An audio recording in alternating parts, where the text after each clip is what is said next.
Everyone good in the second row? Everyone filming? Good to go? Content good? Go ahead, Coach. You guys good? Well, guys, I appreciate you guys as always, your time and effort to cover our team, and proud of our guys, man. First off, always thank you, Jesus, for the victory, man.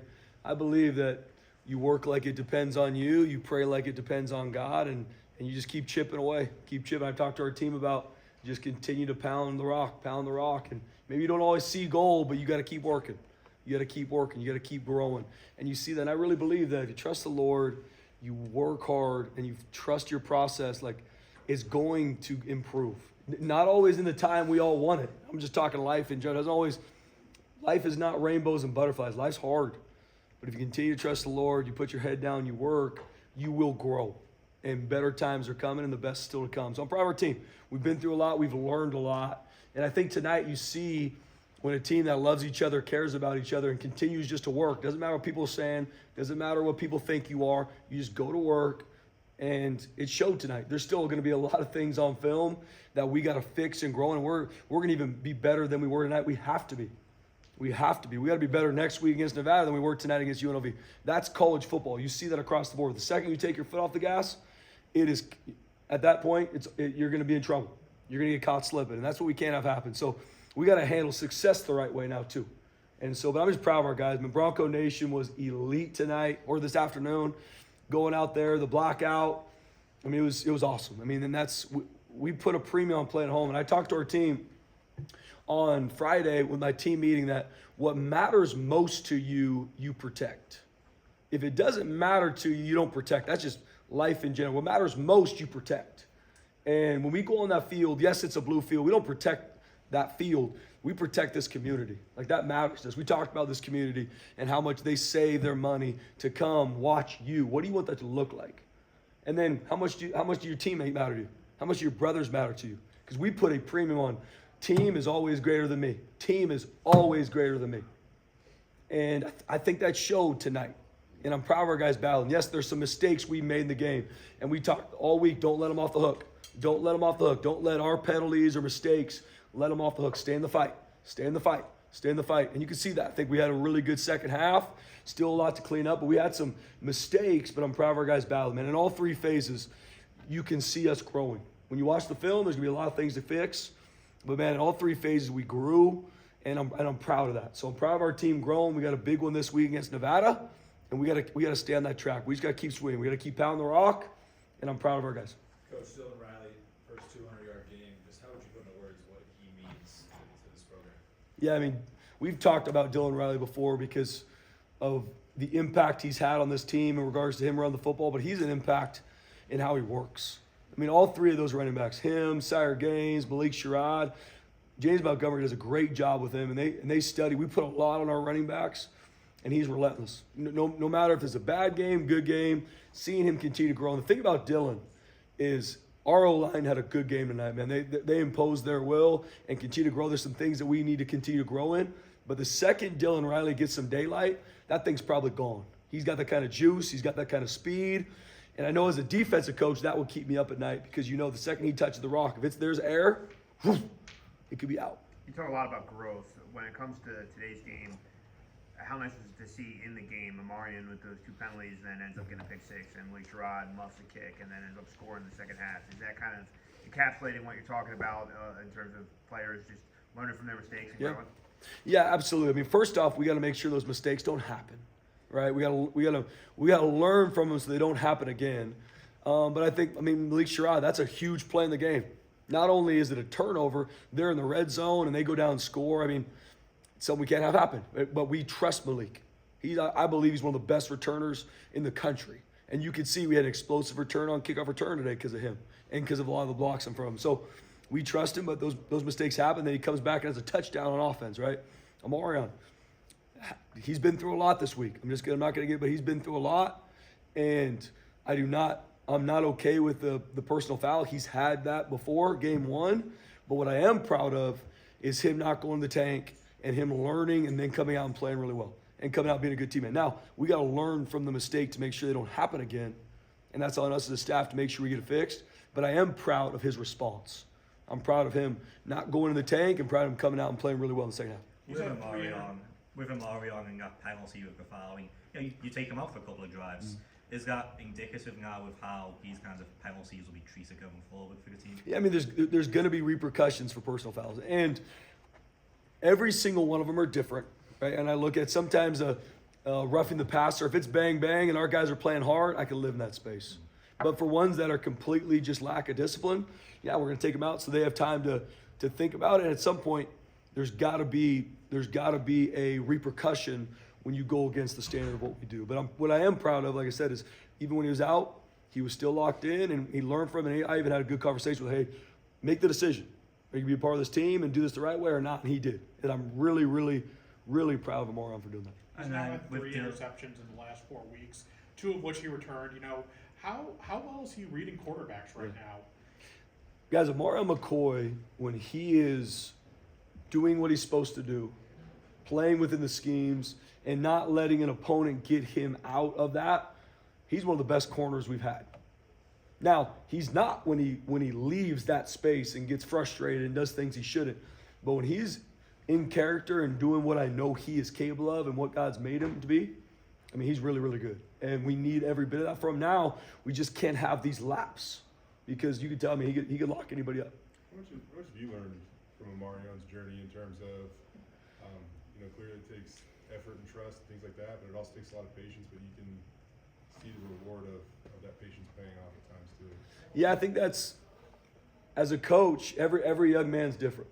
Every single one. We have 109 players on this team, and all of them need something different from me than somebody else, right? Amarion and fill in the blank player is going to need something different. Amarion, I love that young man. He is a great, great kid. I mean, you see what he did, paid for someone's groceries. That's who he is. I mean, Sheldon Newton, one of our players, had surgery to get healthy, to continue to pursue the NFL. The number one guy taking care of him is Amarion McCoy.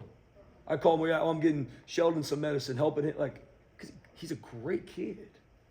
Now, there's still a lot to improve and grow, and so I always want to meet our players where they are, but also continue to pull them higher to become the best version of themselves. So everyone's different. We're continuing to grow, and I'm continuing to grow to make sure we meet them there. But I love Amarion, and I know he loves this team, and I'm proud of him. They obviously came in as the undefeated team, and you guys are now undefeated in conference play and have won the last 2, going for 3. I mean, what kind of statement did you guys make about who's the top team in the conference? Yeah, BJ, I mean, that's a really good football team we played. They're undefeated for a reason. We've talked about that. And then our guys did a really good job tonight. And every team we play, we are going to get their absolute best. When we play Nevada on Friday, we will get the absolute best from them. It is our job to make sure that we're our best. And so right now, it's still early in the season. We got to grow week in and week out. And we just got to work to continue to play our best each week. And then at the end of the season, we'll let the chips fall where they may. What changed first half to second half defensively today? Yeah, I mean, we need to make sure we kept their quarterback in the pocket. Calandria is very, very mobile. You can see we had him in some good situations that he was able to get loose and score and get loose and get first down. So proud of Chins and Coach Shenander and how he was able to operate and make sure we kept him in the pocket and our guys executed. What have you liked about your second half effort the last 2 weeks and the way you just guys are able to finish games? Yeah, I think Coots was telling me a stat that we're outscoring teams pretty good in the second half right now, which is huge. I mean, you have to find a way to finish football games. And that's in all 3 phases. Can't let your foot off the gas. I'm not proud of how that last drive on defense went when we put some of our backups in, because those guys are all 1 play away from being starters. And I talked to them on the field, said, hey, there's a standard to play here. That name on the front matters here. No one drives down the field and scores on us. So we have to grow that. But I'm proud of how our guys came out in the second half and defensively. I mean, that offense is the number 1 offense in the country in yards per play. And they went out and did a lot of things to throw them off and made them big-time plays. You guys have won 16 straight on the blue, and that's the longest current winning streak in the country. What is it about the blue that brings out the best in the Broncos? Yeah, I think like I said with it, you protect what matters most. And I wish this was the case, but there's no magic pixie dust on the blue field. There's not. I wish there was. If there is, I'd love to find it. But it does matter to us playing at home. It matters playing in front of Bronco Nation. It matters to our team. It matters that we protect this place. And it matters when people come and pay money to sit in Albertsons Stadium, that what they watch is worth it. And how we do it matters too. So it's something we put a premium on, and we got a long way to grow, but I'm proud of our guys understanding how big it is to win at home. How about Oscar Doyle coming up clutch 2 weeks in a row with his Yeah, arm? he's quarterback, man. Yeah. No, I mean, hats off to Coach Collins, man. I mean, and just like anything, special teams or tackling or penalties, and in the media, everything gets highlighted, which it is what it is. I get it. Coach Collins works his tail off, man. I mean, we got a bunch of different fakes that we've been working on since fall camp, and that was the right situation for that one. Coach Collins was on it, and he was like, "You ready to do it?" And I said, "Let's do it," and we executed it. I mean, hats off to Oscar Doyle, Matt Wagner, but that's the stuff that people don't see. And obviously, in the moment when it's executed, it's great, but I'm proud of Coach Collins, man. He's a great football coach, and we are growing a lot in our special teams. How did you like what Coach Potter was drawing up today? I mean, Yeah. you guys looked exciting out there, Yeah. misdirections and trick plays, and just, how did you like seeing all of that It today? was awesome. I think it's really fun for our players, and every week we're going to go into a game with a bunch of new stuff in regard that we can attack a defense. We have some DNA things that we do, but we want to throw defenses off in regards to trick plays, misdirections, to be on the attack. We want to be on the attack in all three phases. I don't want any opponent to be like, "Oh, I got a good idea what these guys are about." I want to be on the attack. We're gonna go for it on fourth down. We're gonna fake. We're gonna be on the attack offensively and defensively. So that's a mentality for this place. And then just, Dylan, we've talked about him a few times through the season. But, he's standing up here, we're asking questions about his dad, and he's got a smile on his face, and he's being so positive. Just what can you even say just about his attitude towards this whole situation?